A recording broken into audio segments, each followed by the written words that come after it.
I had to proactively paralyze my patient, and I didn't even know that was a thing. So I walk into shift, and my homegirl over there just finished being intubated. So she is a young 25-year-old girl, no previous medical history, presented to the hospital with shortness of breath, nausea, vomiting, and hemoptysis. She was then later confirmed positive for the flu. She rapidly declined in the span of 6 hours. She started with a nasal cannula, then moved on to non-rebreather mask, then moved on to high flow, then she ended up just needing to be straight up intubated. When I received her on the vent, she was on 14 a PEEP and 100% FiO2 saturating at 89% at best. Mind you, we are already giving her the maximum oxygen. Like, there is no more oxygen we can give her. Her heart rate was sustained in the 140s to 150s, and her temperature was 42.3 Celsius. She was on Levo, she was on Vaso, she was on Precedex, she was on Propofol, she was on fentanyl.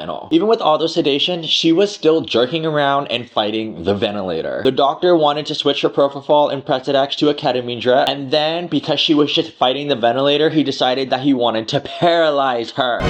So my preceptor showed me the Biz monitor is what we put on a patient's forehead to monitor how sedated they are, and then we also put some stickers on her arm right here, and then we send shock waves, like electrical shock waves, to her nerves, and that's going to tell us how paralyzed she is. So there was just a lot of titration overall going on with just the vasopressors, the sedation, and then I had to monitor her paralytics. On top of that, she had other stuff going on, like her temperature, her heart rate that I needed to manage. She had a Q4-hour lab draw. She also had scheduled medication that needed to be given. I gave her Tylenol for her temperature, did not budge. I put a cooling blanket on her, did not budge. So then we just ended up getting ice, literally ice from the ice machine, and we just dumped it on her. And that kind of worked. While all that was happening, the doctor ordered a CT chest for her, and I was like, absolutely not. She is so unstable. She is gonna code in the basement of the hospital.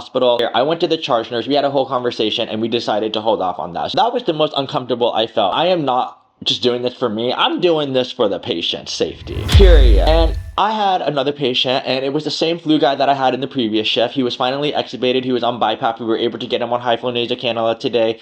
We got him down to 40 liters, 40% FiO2, which is like a huge progress jump for him. I started him on a Precedex so he can just rest and relax because he hasn't been getting any sleep for the past 3 days on that BiPAP mask. Homeboy took a fat nap, and I was mad jealous because I was running around. I felt like my head got cut off like a freaking chicken. As soon as I got in the car, I just had to sit there in silence and just kind of decompress that whole shift. So honestly, I don't know why managing a paralytic patient isn't one-to-one, because honestly, it should be one-to-one. That was a lot of just managing and monitoring. Otherwise, I learned a lot. It was very interesting. What the hell am I in store for working in the ICU?